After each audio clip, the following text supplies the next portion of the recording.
My brothers and sisters in Christ, today our readings shift to the first reading to an examination of the book of Genesis and the story of Abram who becomes Abraham. And I just want to offer a quick word on the beginning of this story, because Genesis chapter 11 does a transition from what we call the primeval history in the book of Genesis, from Adam and Eve in the garden all the way through the Tower of Babel and the succeeding generations. These are stories up through the Tower of Babel that are important, but they, in a sense, we can't ground them in a historical discipline.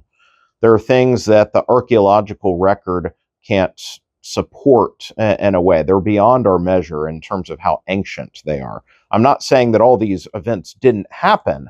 Some are historically true. Some of them are true in the way that they're expressing realities as they developed in the human family. But regardless, the first 11 chapters of Genesis are something that predates kind of our understood historical record.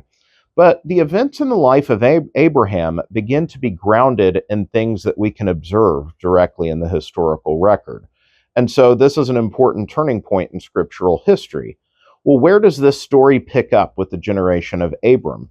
Abram, immediately as this story begins, is already a 75-year-old married man. He's already someone that has a very established life. This isn't a young man seeking his place in the world. And yet, even at his advanced age, God calls Abram.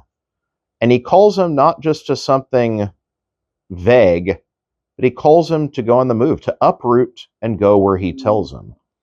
And the incredible thing is, in our short account today, is Abram doesn't question God, doesn't say, why are you doing this? Why, God, why are you doing this to me? But Abram obeys. And it begins a journey that is constantly advanced by God's promise, by God's covenant he makes with Abram. But the trust that Abram has in going around, as God promises of the great fruit, the nation that will be created out of him. But at every turn, Abram follows. He puts his trust in God.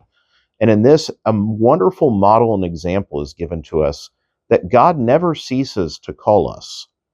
Yes, in our youth, we need to discern our vocations, our careers, big life choices. But this isn't a one-time thing for life. God's call is constantly coming to us, and we can never stop discerning. We can never stop listening. But most of all, we need to never become so settled or hardened that we resist God's call to move. Because we never know when he will put that call before us to move, to go outside of your comfort zone to something different. We need to always be in the mode ready to say yes, to put our trust in him. Because if we truly believe in God, we know that obeying his will always bring us to greater joy and fruitfulness. And so, even though we struggle to trust, we should never do so. God will always put us in a better place by following his will. But our hardness of heart can resist his call. God, I'm comfy here. God, I don't want to move. But may we take inspiration from Abraham, that it's never too late to trust in God, and when we receive the order, be ready to move. May God bless you all.